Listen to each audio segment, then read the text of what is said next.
hondos de la misma celda o del mismo andén, con dos que alcancen el tope de la subasta, con dos que bailen sin casa en el mismo tren, con dos que resulten ser de la misma casta, con dos entre tantos ecos se digan quién, con dos que se nos parezcan en la canasta, con dos que tengan el alma como de 100, con dos que se quieran bien, con dos que se quieran bien,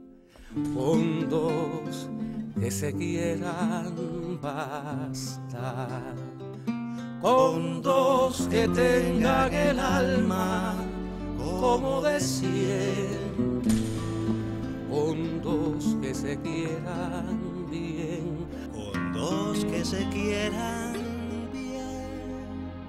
con dos que se quieran bastar.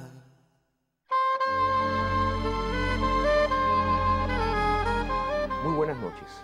Estamos en Con dos que se quieran, aquí, en el corazón de Centro Habana, en Prado y Trocadero, el barrio de Lezama, Lima, en los legendarios estudios de sonido del ICAI. Hoy nos acompaña, me río en cuanto empiezo a presentarla, pues la quiero mucho. Es mi amiga, una de mis amigas más importantes a lo largo de toda mi vida, la principal cantautora de Cuba, la gran cantautora de Cuba. En un momento determinado fue la única, ese es un término que le pega bien, la única, Sara González. Sarita querida, ay, muchas bichito. gracias por venir, mi niñita. Ay, qué lindo. Bueno, ¿qué queda de la niña Sara que estudiaba viola? Ay, ¿tú te acuerdas de aquello? Ay, Amaury, lo que queda es un lindo recuerdo. Un recuerdo que tiene que ver hasta con mi mamá, porque resulta ser que Rosa él era la gran ilusión de su vida. Ella nunca quiso que yo fuera artista, y realmente me lo demostraba, me lo decía y me lo hacía saber constantemente. Pero cuando ella me vio con la viola en la mano, ya eso fue otra cosa. Ya ella me veía en la sinfónica toda vestida de negro con aquella cosa. Y entonces le pareció una idea maravillosa. A mi mamá le gustaban las cosas finas y esas cosas. Y entonces ahí empezó la gran lucha de que Sara estudiara la viola y que Sara no le gustaba la viola. Al final me gusta mucho como instrumento, por supuesto. Es un instrumento de la cuerda, quiero decirte que uno de los instrumentos más lindos de lo que es la familia de las cuerdas. Realmente tiene un sonido maravilloso. Sí, porque es muy dulce, la gente que puede no saberlo. Tiene como un terciopelo, es la segunda, es como si le hicieran un segundo al violín, una cosa así. Exactamente. Pero yo no iba a hacer nunca. Yo quería estudiar la guitarra, yo lo que quería era tocar la guitarra y hacer canciones y esas cosas, y era lo que me interesaba, más que nada. Pero bueno, me hablaste de Rosa y por supuesto eso me lleva a Marianao, que fue donde yo te Ahí conocí. me tuvo Rosa 4 años con la viola al hombro. Pero estudiando en el conservatorio ahí de... No, de ahí no, en la Amadeo Rodnal. Okay. Sí, porque el problema primero que yo vengo yo estaba en Centro Habana. O sea, tú naciste entonces en Centro Habana. Te fuiste a Yo Marianao soy de después. Cayo Hueso. Pero en Marianao fue donde nos conocimos, ya tú estabas ahí con tu papá. Con mi tu papá Berto. Tu papá Berto, que era una maravilla, que hacía aquellos... Acá ratico me regalaba aquellos tabacos, un torcedor. Que eran pipas, ¿te acuerdas? Eran pipas, claro, claro. Tuve una muchísimos años. ¿Cómo tú recuerdas aquella Sara que yo he visto en fotos, porque yo no te conocí cuando niña, desgraciadamente, que hubiéramos sido amigos mucho antes? Aquella niña rubia de pelo casi blanco, con los ojos bellos que te acompañarán hasta el final. ¿Cómo era Berto, Rosa Berto era un y personaje. Mariana? Mi papá era un hombre maravilloso, un hombre que era tabaquero de toda su vida, pero que te salía cada rato con cada frase y te decía, porque como Carlomagno dijo, ¿qué cosa Carlomagno? Y el problema es que ellos tienen lectores. Claro. Entonces mi papá conocía de la vida de grandes e ilustres figuras de la cultura universal, A través que leía, mi papá se leía todo cuentos, y que si Salgari, y que si Sola, y que si Dostoyevski, que si, porque se la leían, y me salía con cada cosa de esas. Era muy simpático, mi papá era muy gracioso, porque mi papá era el hombre este que no habla, realmente no habla, él no habla para no... A él no le gusta que lo molesten ni molestar a nadie, y era muy simpático, cuando abría por fin la boca era... ¿Y tú tienes hermanos, Sara? ¿O hermanas? Tengo una hermana que vive en Placeta, que es de donde son ellos. Mi papá y mi mamá nacieron allí en Placeta, toda mi familia por parte de padre y madre. Y se conocieron de niños. Fueron compañeros, fueron hasta la adolescencia a los bailes juntos y todo. Pero mami vino para Santa Clara y después vino para La Habana y mi papá se quedó allá, se casó, su esposa falleció, pero tuvieron que ser hermana mía. Y ella vive en Placeta. Nosotros nos parecemos mucho a mi papá. Ella es la versión trigueña y yo la versión rubia. Ahora, tú hablaste del conservatorio. Hablemos entonces de la niña que estudiaba viola en el conservatorio. Y ¿cuáles eran tus amigos y tus amigas en el conservatorio? Bueno, aquí hay una cantidad de músicos, por suerte, Era la el Amadeo, ¿no? generación... Amadeo Roldán era, ¿no? En la Amadeo Roldán, sí, que está por Rastro. Sí. Rastro y Velascoín. Hay una generación de músicos que participó conmigo en aquella época de estudio, que hoy por hoy son grandes músicos de este país. Entre ellos Lucía Huervo, Jorge Aragón, María Elena Mendiola, Laura Inclán, José María, ¿no? José María, Sergio. Cuando yo entré, Sergio ya estaba en la escuela, un poquito mayor que yo era Sergio. María Felicia. María Felicia. A ver, ¿quién más? Bueno, muchas. Alfredito Muñoz. Fue esa época. Marta Campos, un poquito más jovencita Marta.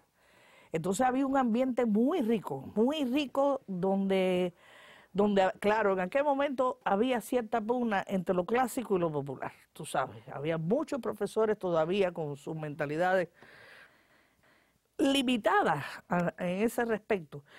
Pero nosotros nos importaba eso. Nosotros nos íbamos para Casaragó, poníamos la cinta de Blood, Sweat and Tears, oíamos lo último de los Beatles, estábamos todo el tiempo llenándonos de música. ¿Y por qué todos ellos te recuerdan a ti tanto? ¿Te recuerdan? Tú eras Porque yo era muy foco. buena, yo era una niña muy tranquila, yo era muy buena. No lo creo, nunca fuiste. ¿Por qué, chico? Porque tú nunca has sido una muchacha tranquila, como tú me decís que tú has... ¿Por qué lo que tú me sabes? Tranquila, no, yo te sé cantidad. Lo que te quiero decir justamente es por qué todos ellos te recuerdan así, dicen, y estaba Porque Sara. nos llevábamos muy bien, Amaury, porque realmente cuando te cuento todo esto también estoy mirando un fondo de un ambiente maravilloso, muy armónico, muy lleno de cosas bonitas que nos pasaron en aquella época.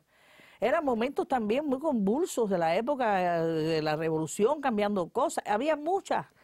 Había las revoluciones esas que son... Sí, una dentro de la otra, una dentro de la que otra. son capaces de crear cosas muy maravillosas. Pero tú tenías ahí, armaste varios grupos. Ay, niño, yo armé un grupo. Yo armé un grupo ahí que se llamaba Radix 7. La que tú sabes quién era la que tocaba el saxofón, Ana Nora Calaza. Parece un nombre de un antiparasitario. Radix 7 7. dicen que era una nebulosa de no sé qué diablo. Cuando aquello, Ana Nora era muy lectora de ciencia ficción y de esas cosas. Y entonces ella dice que eso era, bueno, eso mismo. Como éramos 7, Ele Valdés tocaba el acordeón, Lucía el piano. Yo tocaba la guitarra y Margarita, que es profesora de Catula, tocaba la batería. Y como no había mujer en aquel momento que tocara el bajo, teníamos una compañera que se llama Anicia Bustelo, que tocaba fagot. Oye tú, fagot. Claro, el fagot es un instrumento, sí, largo así, que parece una cosa extraña, que después te voy a decir lo que parece, y realmente mucho.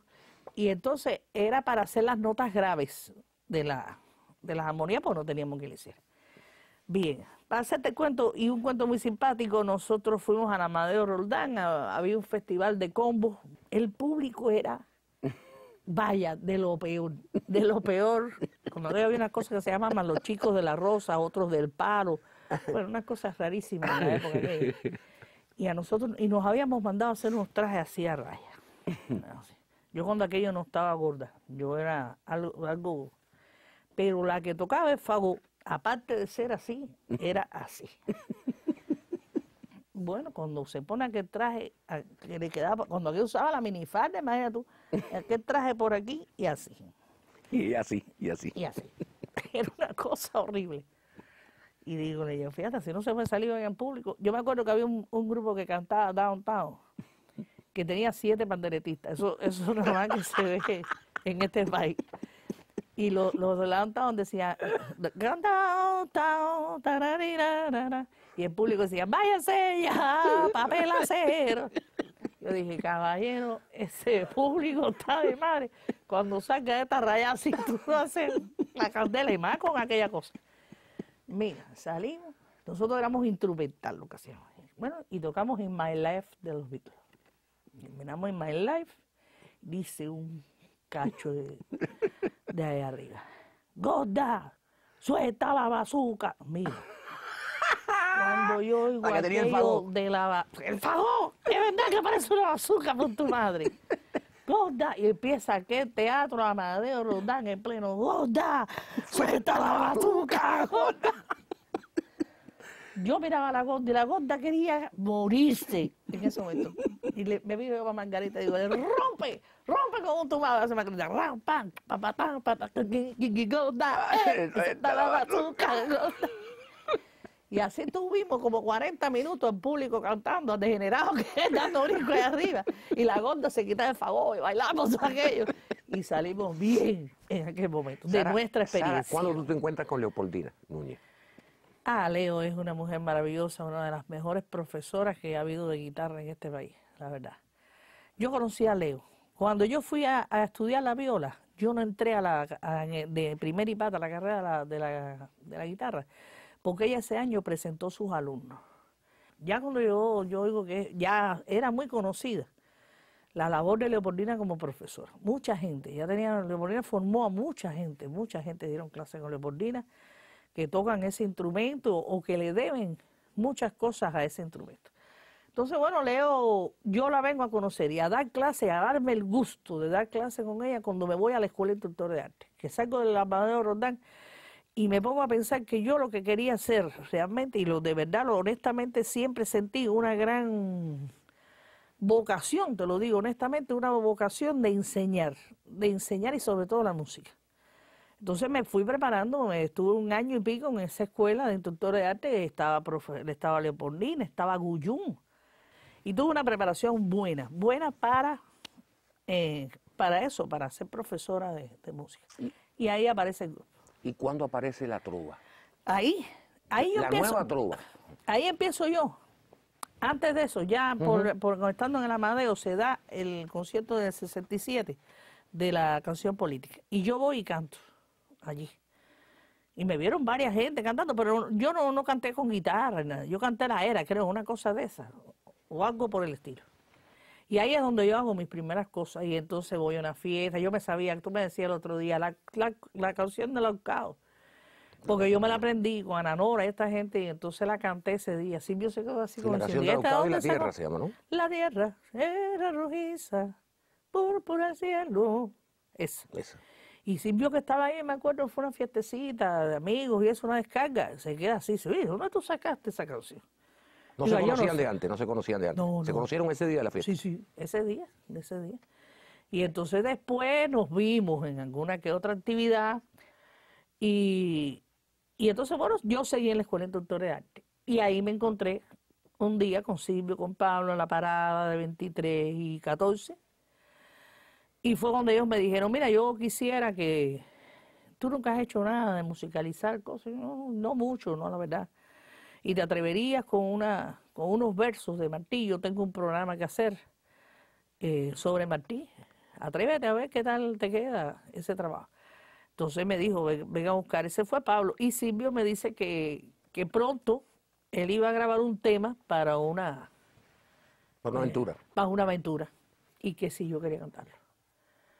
Y yo me acuerdo que iban con Armando Guerra ese día. También conocí a Armando ese día. Nada, yo por poco me desmayo. Cuando esa gente salió por ahí para allá, yo dije, ¿Tú dijiste qué? ¿Qué dije? Todo la misma ¿En vez. qué me metí? ¡Ay, Dios! Y ahí fue donde me metí en ese lío. ¿Te fuiste a cantar un hombre se levanta, Ajá. pero además yo en aquella época la gente pensaba, no sabían si era Silvio, por el tono, ¿no? Eso fue un error. Fue aquí en este estudio, donde estamos Aquí haciendo mismo, en esta este maravilla de programa, en los estudios estos. Llegamos y no nos damos cuenta y se había hecho la canción por el tono más o menos que Silvio había dado. Cuando termina de grabarse, porque tú ya tienes grabada claro. aquella música, oye, no le cambiamos el tono. Ay, Dios, ¿y ahora qué hacemos? Bueno, pues vamos a ver, el que mejor le quede. Y entonces, a mí me quedó mejor, aunque me quedó en un tono gravísimo, muy grave para mí. Yo primera vez en mi vida que cantaba en ese tono. Y entonces por eso la gente decía, Claro, claro. fíjate que yo salí de un programa de televisión, Buenas tardes, ¿te acuerdas? Sí, cómo no, Buenas claro que tardes. sí, claro. Y entonces yo primero canté una cosa mía, después una de las cosas Martí, y después canto aquello. O primero fue que aquello y después lo otro. Y la gente decía, no, ella no fue, ella es la otra. La que cantó la segunda, eso sí es ella. Ana. Y hubo gente que se apostaron cajas de cerveza que iban a mi casa. Ya me apostaron una caja de cerveza. Pero fue tu primer éxito, de todas maneras, radial No, y sí, televisivo y eso todo. sí. No, eso fue una cosa impresionante, Amaury. Yo salí del programa y cuando salí para la calle ya me rodearon una pila de niños. Ya. Fíjate que me quería ir para Placeta. Se tiene miedo a la gente igual que yo. Bueno, tú dijiste, ¿qué? ¿Qué? Multitudes. ¿Cómo? Se me acabó el mundo. ¿Y ya tú habías escrito alguna canción tuya antes de ese No recuerdo, momento? Maurito. No. Yo no lo recuerdo, pero puede ser que sí. Puede ser que sí, pero algo muy ligero, no era una canción. Fíjate que no recuerdo, yo ¿Y no la tú recuerdo. llegas al grupo de experimentación sonora por qué? ¿Quién te Por propone? ahí, bueno, por ahí empiezan esta gente. Vete para allá, que estamos dando clases con Elosegui, con Federico Smith, que estamos haciendo audiciones con Leo, que vas a ver. Ya yo había empezado a dar las clases como profesora. Y bueno, tenía que estar corriendo de un lado a otro para no perderme las clases en el grupo, para no... Y que cuando uno se dedica a ser también profesor, o lo hace bien o no lo hace. Claro. Y eso había que preparar clases, estudiar para buscar métodos, sobre todo de enseñanza. Porque no es lo que tú sepas, sino cómo tú lo transmites. Entonces, bueno, eso fue difícil desde ese punto de vista. Y ligar las dos cosas ya me tenía muy atormentada. El trabajo del grupo no era que fuera, que hubiera que estar cantando todos los días, ni ir haciendo actividades. No, si nosotros no salíamos del segundo piso, bueno, tú estabas allí y tú lo viste. Yo lo vi, sí. Era dar clases y era escuchar música para analizarla y ensayar, bueno, y tocar y no sé qué. Y grabar para los Y veníamos para documentales. acá y era estar horas grabando cosas, improvisando, probando tal ritmo con tal cosa. En fin, yo creo que fue un momento muy bonito y se trabajaba mucho para el cine, no porque se fuera el trabajo del grupo. Pero hicieron muchísimas. Muchísimo, porque teníamos toda esa gente metida todo el día. Las primeras canciones tuyas surgieron... A partir de ese trabajo. El que dice usted, el programa en Moncada, otra cosa más que yo hice por un documental sobre el 13 Congreso. Muchas cosas, yo compuse muchas. Ahora, Sara, cuando tú entraste al grupo, ya estaba Ana Besa, la oboísta. Sí, ya estaba. ¿Y hubo alguna resistencia? No tienes que decir nombres, pues no hace falta. No, mira, Mauri, las cosas se dicen o no se dicen.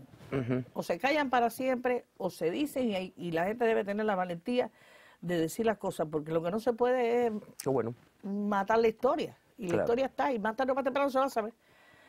Por ejemplo, yo tenía en contra, no en contra, Sí. vamos a decir la verdad, tenía una persona con reservas.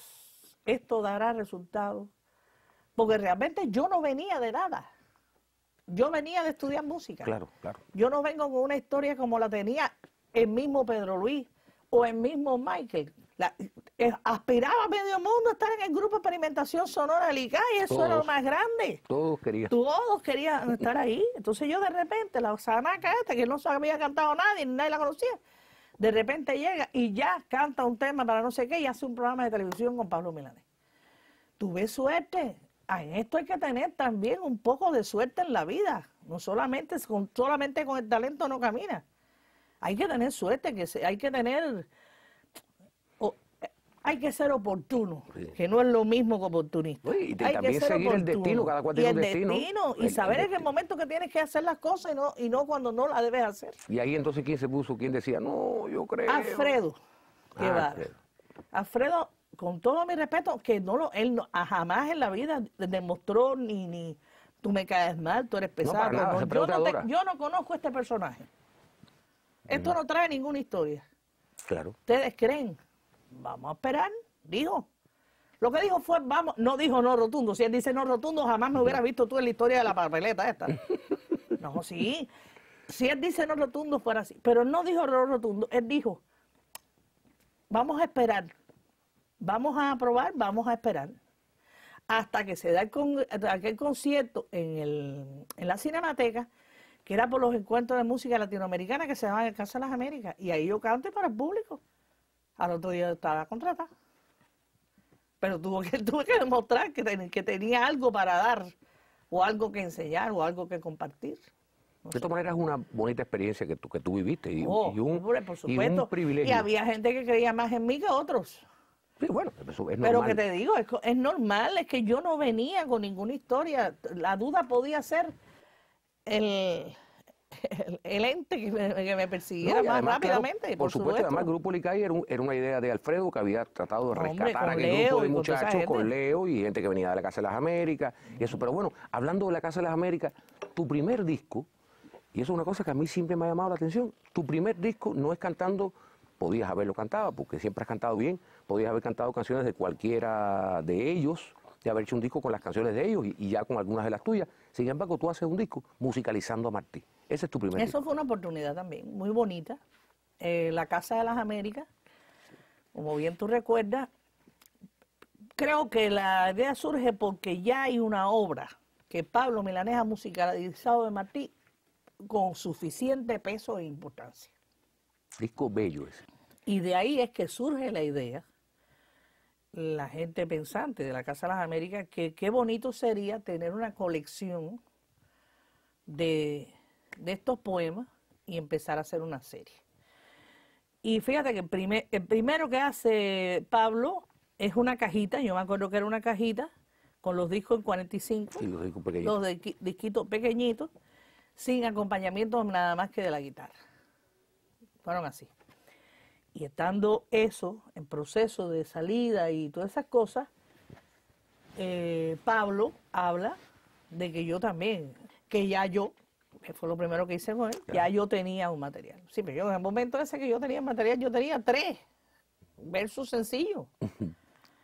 Y yo, pues, ¿por qué te vuelvo loca a ti?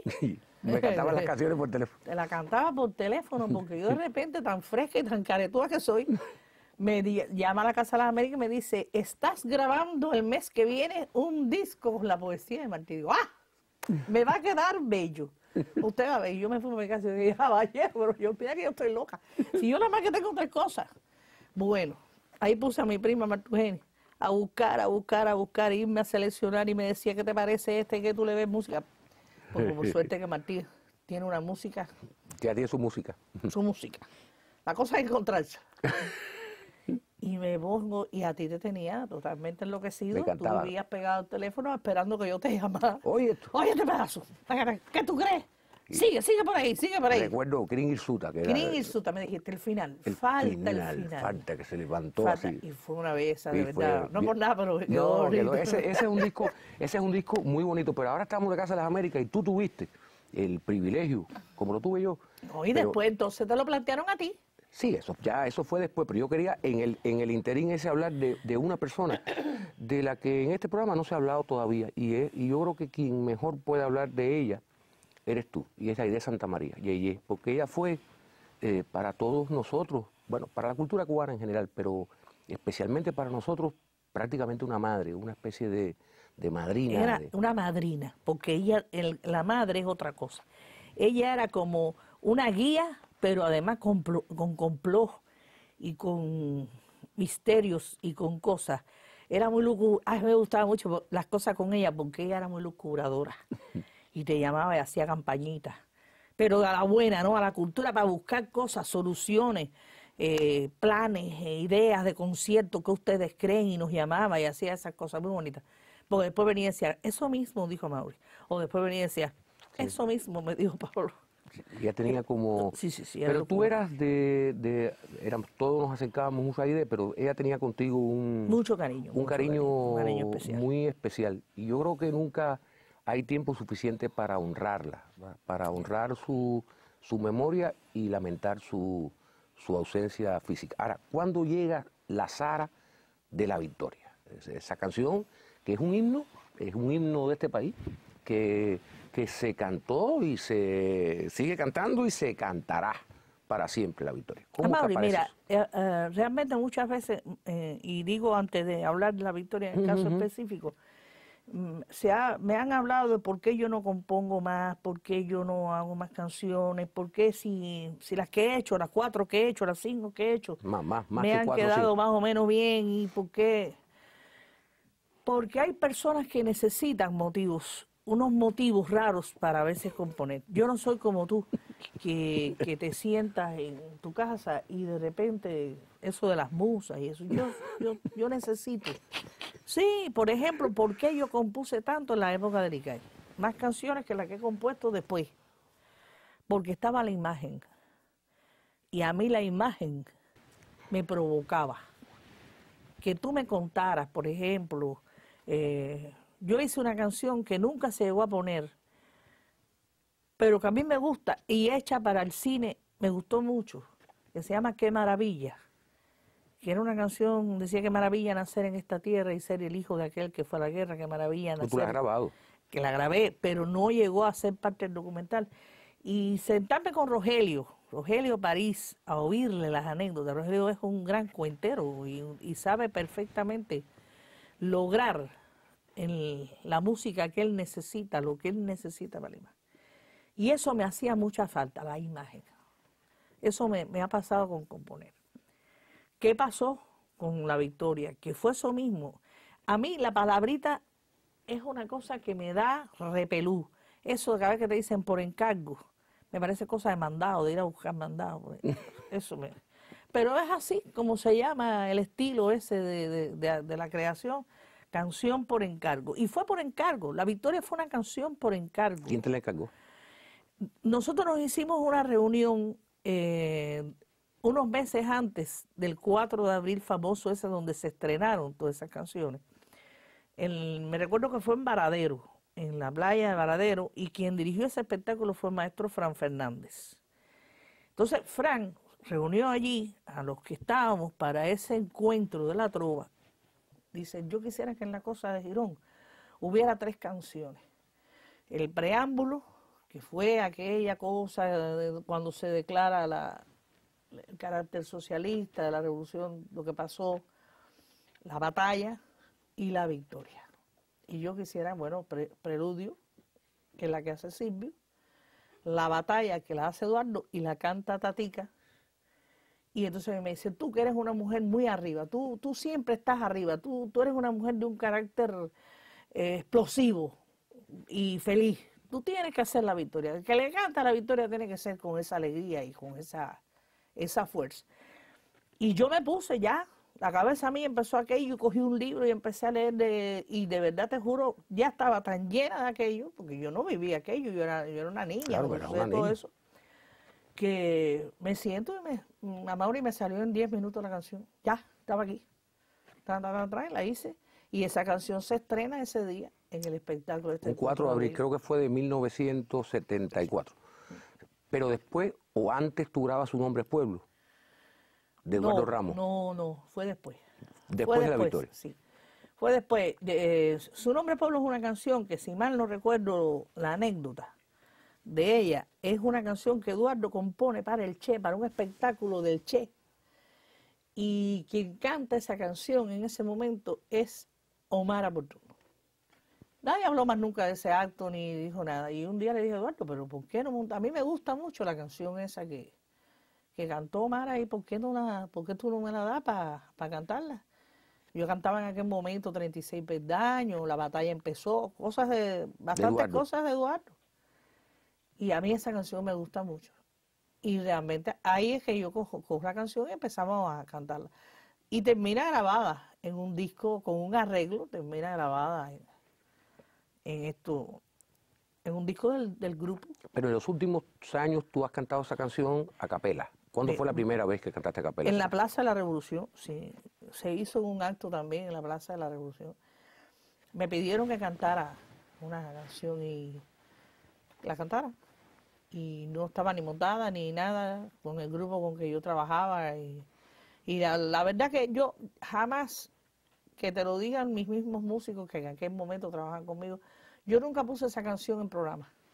Si no, nada, la situación se daba, se creaba esa situación que tienen las cosas para que se den y para que tengan la fuerza del momento, la cuestión. Bueno, más nadie se ha atrevido a cantarla de tus maneras. Bueno, sí. No, a capela no. Sara, antes de irnos de esa época tan extraordinaria, quiero que tú me hagas una valoración de la importancia de Leo Brauer en el movimiento de la Nueva Trova, porque no se habla demasiado de eso. Es que Leo es un hombre tan importante en tantas cosas. Realmente Leo es un hombre maravilloso y Leo es un... Yo creo que todo artista, Mauri, es un maestro, pero él es un maestro extraordinario. Sí, natural, además. Natural. Hablar con él es una clase. Yo no sé por qué siempre Leo, cuando tú terminas de hablar con él, cualquier cosa aprendiste algo. Que no tiene que ser específicamente de música. No, de cualquier cosa. No, de fotografía. Tú hablas de repente y dices, yo tengo una cara, porque mira, tú sabes lo que se hace, que esto, pero ¿y cómo tú sabes esto? Cualquier cosa. Es un hombre con esa facilidad que tiene de comunicación y de transmitir. Además, él es un sabio. Exacto. Ahora, saltamos de ahí, de toda esa etapa tan hermosa de la que hemos hablado en extensos, como se dice, y vamos al Conjunto Nacional de Espectáculos, con Virulo. Amaury, mira, yo nunca he sido una cómica. Sí, tú sí eres muy cómica, Sara. Yo soy como soy, pero no me he propuesto hacer un papel de cómica en la vida. Lo que pasa es que tú te pones la risa que yo no lo Sí, hago. pero eres muy simpática, muy ¿Qué es el simpática. problema? Y todos los que te conocemos nos morimos de la risa, tú eres muy simpática. Pero porque a mí me gusta ver más reír a la gente que llorar. Claro. Y entonces si yo soy capaz de sacarte una sonrisa, por eso soy capaz de cualquier cosa. Entonces, no sé, la idea era tan bonita. Aquello de ópera son, me parecía el descubrimiento del siglo XX. Y Virulo era muy amigo mío. En aquel momento andábamos muy juntos para esto, para actividades, y yo estaba oyendo lo que él estaba haciendo y me estaba interesando tremendamente sobre todo eso, ese nuevo género de hacer la ópera son, no otra cosa. Entonces, claro, naturalmente todo esto conlleva un aprendizaje que puedo decirte que es lo que más valoré en todo el tiempo que estuve ahí, que fue dar clase con el maestro José Antonio Rodríguez, dar clase con Carlos Ruiz de la Tejera, de lo que era de interpretación. Lo que pasa es que yo me divertía mucho, Mauri. Tú me contabas de los samuráis y yo te decía, mira, Mauri, el problema es que como yo soy la graciosita que siempre está fijándose en las cosas cómicas para estarse riendo, en aquella época en Cuba venían una cantidad de películas de esas, de samurái y de cosas de esas, algunas muy buenas como en Bravo y esas cosas, pero unas muy malas que venían también y que eran muy graciosas. Entonces, a mí sobre todo lo que más risa me daba era que hubiera unas grandes frases dichas en ese idioma donde nada más que dijera, bueno, no sé, que y abajo decía, ¿qué hora es? ¿Cómo es posible? ¿Cómo es posible? Y entonces después decía, vendrá el emperador por el camino de la... No sé qué cosa es esto. Y entonces había unas muy malas, peores películas del mundo, que había una bruja, que era la que a mí más me gustaba hacer, lo que pasa es que después yo no la pude incorporar al estudio, que era una bruja espantosa, que era tan mala que lo mismo se te convertía en mosca, que en sopa, que escuchara. Ya estaban en el Pirata Samurai. ¿Te acuerdas? Que tenía una nariz así, con un verrugón. Y entonces con una uña así, de este tamaño, y se te acercaba la y decía, ahora tú el que yo tocaba y le daba un ataque. ¿Te acuerdas? Yo metía con el dedo y tú te mandabas a correr así.